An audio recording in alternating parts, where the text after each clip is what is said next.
Hello, this is Alex Vicari with Bloodline Sports coming to you from California here with a couple partners. We got Nick. Say hello, Nick.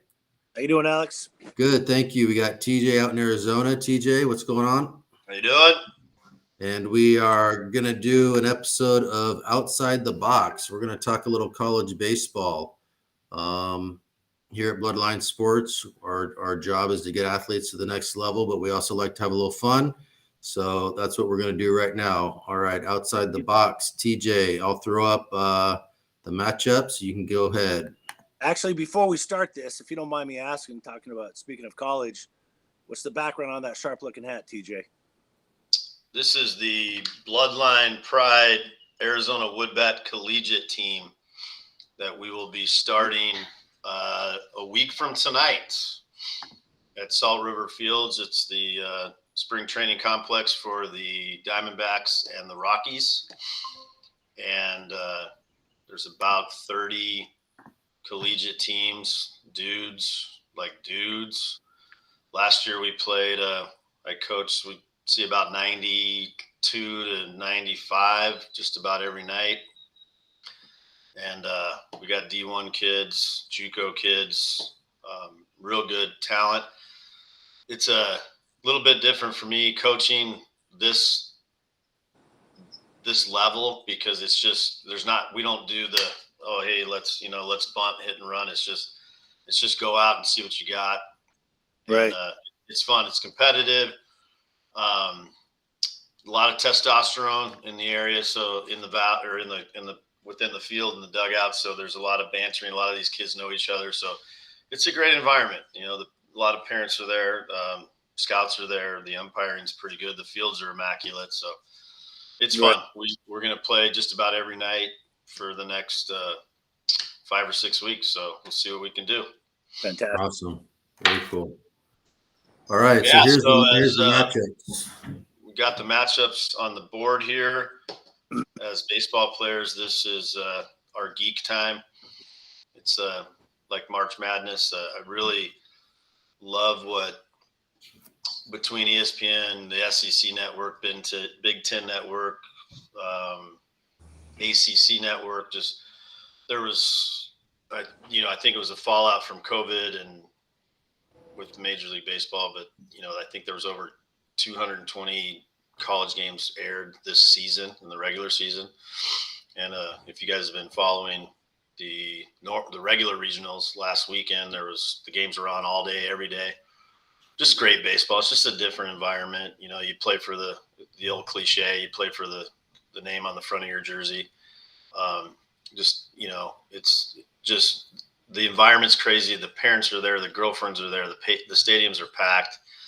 And wait till they get to Omaha. But these are the super regionals, which are outstanding. They never had super regionals when we were growing up. So you're going to have 8 super regionals, best of 3, 2 teams, and the winner of that regional will go to Omaha.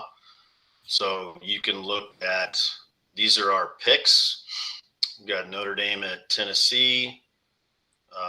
So Alex, Nick, and TJ, we put the logos down of our picks. Texas at East Carolina. I think that Notre Dame Tennessee game, the matchup's going to be better than people think. Louisville, Texas A&M, Oklahoma, Virginia Tech, UConn, Stanford, Arkansas, North Carolina. I think it's going to be another great one. Ole Miss, Southern Miss, and I think Auburn might be able to go up to Northwest and hold their own a little bit. Just so you got some blue bloods, some big time schools. UConn. I don't know. I can't remember the last time UConn was in a super regional. Southern Miss has been around a little bit. They're building the program. Louisville's really come on the last decade. So that gives, like, with the excuse me, Notre Dame, Louisville, which I spelled wrong, North Carolina, and Virginia Tech. You got 4 AC schools out of the 16, which is nice. I mean, there's some big boy baseball down south. So these are our picks. We did a tiebreaker on total home runs hit in all of the games. I picked 48 home runs. Alex picked 54, and Nick did a Price is Right move and picked 55. So we'll see what happens. All for you, Alex. Yeah, I appreciate it. Next time we do something like this, I pick last. But I think Arkansas beating North Carolina is going to give me the edge here. Yeah. Well, my thoughts is Southern Miss. I think that's going to be the sweeper. Yeah. In the super regional. Notre Dame, I think they're going to go into Tennessee. They're going to give them some problems. And TJ mentioned earlier, Auburn, they're going to hold their own. I think that's going to go 3 games.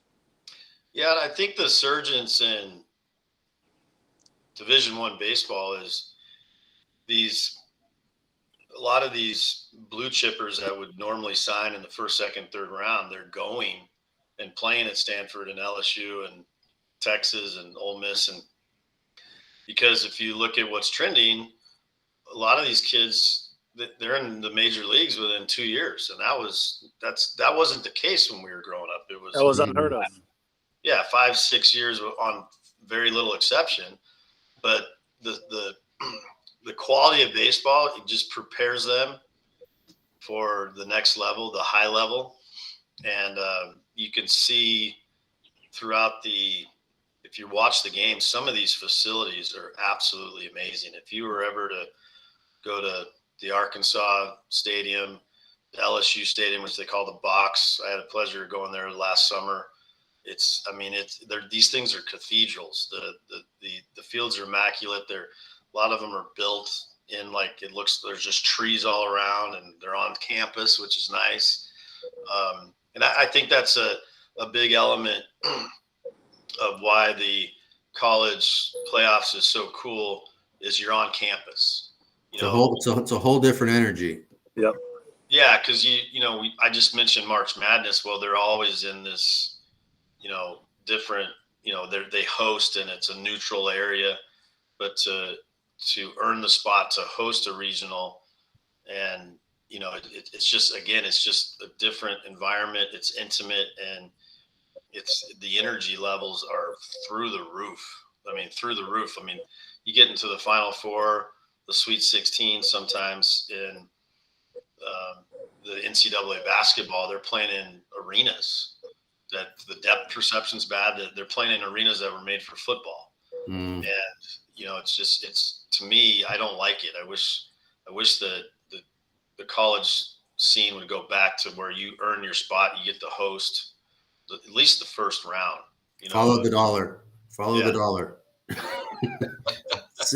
Unfortunately, selling 25,000 tickets or 15,000 as opposed to 50. Right. Yeah. Not to mention when you go to Omaha, if you go watch your team play, then you have to leave. They got to evacuate the stadium and then bring in the next crew. I know you can purchase a pass for every game, which has got to be buco bucks. But yeah. So I was. Go ahead, TJ. No, I was just saying these super regionals are just. I can't wait for this weekend. I'm going to record every game and watch them all night, and it's just fun stuff.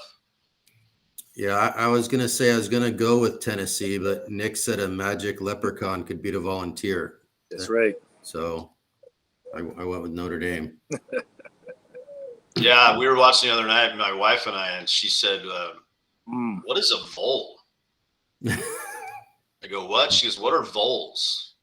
I said, it's a volunteer. She's like, what's a volunteer? I go, it's the volunteer state. That's the name of Tennessee.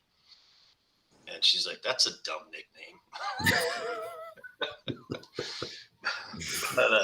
And then moving on in the same venues, I know we've talked about this previously with umpiring and, of course, the replay, but I think it was a Tennessee game. It was either Tennessee or Oregon State. I know it was an orange team, but the first base umpire missed 3 calls within 7 outs, and they all got overturned. And I thought, what? I mean, and I'm sitting there watching the game. I'm like, no, he's safe. Like, no, he's out. And of course, they all got overturned. I actually felt bad for the umpire, but I think that the replay is letting these guys get complacent. There was a ground ball that North Carolina hit, a scorcher that hit the bag at third base, and they called it foul. I don't know how that happened, and they didn't overturn it. I don't know if it's not a reviewable play, which I've never understood. If you're going to have replay, why can't everything be reviewable? The other thing we talked about on that Infield Fly Rule, I watch a show called Packer and Durham every morning. It's an ACC show, and they interviewed the North Carolina coach. There was a slight pop-up behind home plate and second base, and the second baseman made a great play where he went to catch it, kind of dropped it on purpose, turned a double play because the players couldn't advance.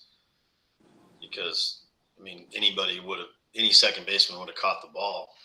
And they interviewed him, and he had called a lot. So I had this conversation with Alex, and Alex's response was, it needs to be a routine play. And I think since he slid on his knees, that's why I wouldn't have been surprised if it was called either way. Either coach is going to argue, but I think since he had to slide behind the mound, that's why they didn't call it.